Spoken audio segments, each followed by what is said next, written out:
for Otto Porter, Wendell Carter Jr., and 2 first-round picks. Huge addition for Chicago, who remains in pursuit of Lonzo Ball. The Magic are moving toward a rebuild now with the Aaron Gordon deal on deck. Mr. Smith, you are up first.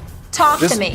This is big time. This is big time. Because, see, Vucevic can play. That's number one. Number two, you kept Zach LaVine. Marketing hasn't gone anywhere yet. I like his promise. And so when you look at that, the fact that Billy Donovan's your coach and some of the things that you're doing there, clearly the Bulls are trying to make some noise in terms of upgrading their roster. Gar Forman, John Paxson, they struggled a lot in the latter years before they departed. The bottom line is what you're looking at right now is a Chicago Bulls team that has put everybody on notice that we're trying. We're trying to do it because I love Zach LaVine. Love Zach LaVine. I think Zach LaVine is a star in this game. When you consider his athleticism, his hops, he can shoot the J. He's averaging 28. He's averaging 28 on better than 50% shooting and better than 42% shooting from three-point range. Zach LaVine is a star that has not been noticed enough because the franchise has been absolutely positively pathetic. But I think this is a move strongly in the right direction. I love this move by the Chicago Bulls. And let me just say this as an aside. Otto Porter, I must confess, the only time, and it's not to knock him, I haven't seen much of him since he departed from Washington because, damn it, he hasn't done much. But here's the thing about Otto Porter. It's pretty sad. When the first thing you think about when you think about Otto Porter is the Shaq and the Fool moment when he was standing on the wing and he forgot and the defender ran all the way to the. This is when Randy Whitman was coaching the Wizards and the guy he was defending ran all the way to the other side of the court, Molly, before Otto Porter realized that he was going for right in front of him. It is my all-time favorite moment of Shaq and the Fool with the crew. Look at Shaq and the Fool. Google it with him, Kenny. That's saying a lot. That's a great segment. And Ernie Johnson, the great Ernie Johnson, class personified. Even he couldn't stop laughing. And Kenny Smith's always trying to find something. He always trying to find a beautiful, You were here in studio passing the phone around. Look at this. Look at this. A silver lining. And Kenny Smith was like, we got to see that again. That's how funny it was. I'm just telling you. That's what I think about when I think about Otto Porter. Okay. Not his game. Not his game. That appearance on Shaq. I don't think about that with Otto Porter. I think about the danger in when a guy has a limited role and you see what he can do. Paying him thinking if you expand the role, he can do that over 35 minutes, more and more. And he clearly. He's valuable if you use it back then. If you use it right. If you use it right. Vucevic is an enormous move. And you know what it indicates about Chicago? Because he's got about 30 years old now. Yes. It means that they're trying to win now. I know they have a sub-500 record. But when you look at the talent on the team, and you named it, marketing was, you knew he was going to be good out of that draft, and he is, and he does it with size. And obviously, Zach LaVine is like bordering in a weird way because he's under the radar on superstardom, considering how efficiently he can score, plus his athletic ability. His athletic ability is as good as anyone's ever, and he can shoot now. And as you said, he's averaging close to 30 a game. You're bringing in a center. It's not that he doesn't have a weakness, but with such a good overall game with size, he can score, he can pass. His defense kind of reminds me of like James Harden's, by reputation, not good, but if you watch him, actually pretty good. I think he's a pretty good defender. I think he's just an excellent all-around player that would work like on any team. And the Bulls, you put him with Zach LaVine, you really have something, not just the rest of this year, but going forward. Yeah, I agree. And this is not good news for the Knicks. You understand? Because I'm loving what I'm seeing from my Knicks. They're committed to their culture, not necessarily expected to make any moves, even though they're talking about Victor Oladipo. That would just be a cap thing because he's in the last year of this deal, paying him $21 million. He's looking for a new contract. I'm not sure that's the right way to go. But with the Bulls, by making a move like this, they're looking at the middle of the pack in the Eastern Conference. We got Philly and Milwaukee on a separate level. We look at Miami. They've been playing well as of late. They're inching towards there. Everybody else is in the middle, you see? And Chicago is saying, excuse me, we're trying to make top four. No, this tells me also, not just for this year, but going forward, they're not done. They're going to do something else major because they're putting something together here. Yeah, they're putting something together.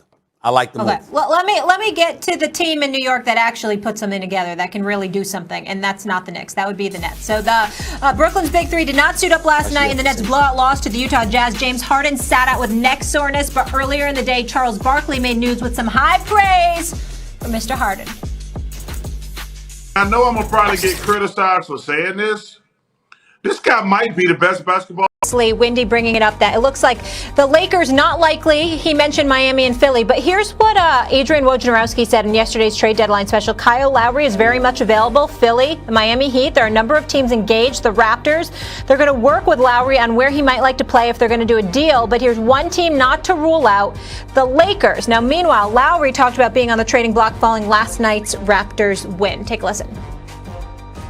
It was kind of weird tonight, not knowing what the next step would be, just with, understanding that there's things that could possibly be done on the front of me and then other guys in our team and in the organization. So it's kind of weird, I'm gonna be honest with you. But, it was great to get a win. It was great. It felt good to be out there. And, it would have been, of course, it would have been crazier if it was in Toronto. I'm assuming, I would think, but it was different tonight for sure.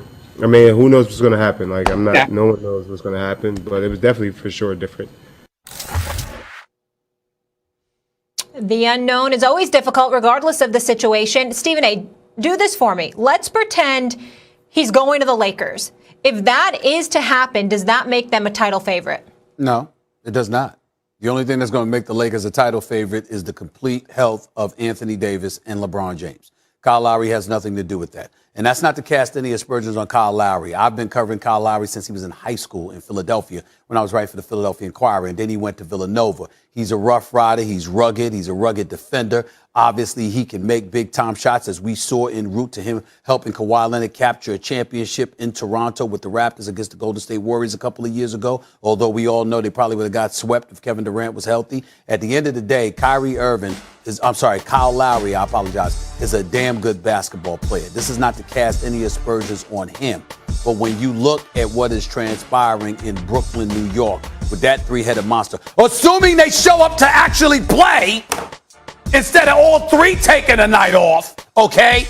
Even though Kevin Durant's injured, and I understand that. The point is, if they're on the court together and healthy, they're going to be the favorites. Nobody is going to be the favorites above them unless Anthony Davis is healthy, which I don't believe is going to be the case, which is why I raised that flag, Max, yesterday when I talked about him and Kevin Durant, well, more so Kevin Durant than him, being out a bit longer than we expected. I think there's something suspicious going on. I don't think either is going to be 100% as it pertains to Anthony Davis, since that's the topic of discussion right now. If you recall, when he first went down, I said, excuse me, I don't anticipate him being 100% at any point in time this season. And I think that's what's going to be required for the Lakers to be expected to repeat as champions. I don't think that's going to be the case. And that's why I say Kyle Lowry or anybody, I don't give a damn if it's Kyle Lowry, Lonzo Ball. It doesn't matter. If Anthony Davis and LeBron James are not healthy, the Lakers are not the favorites, period.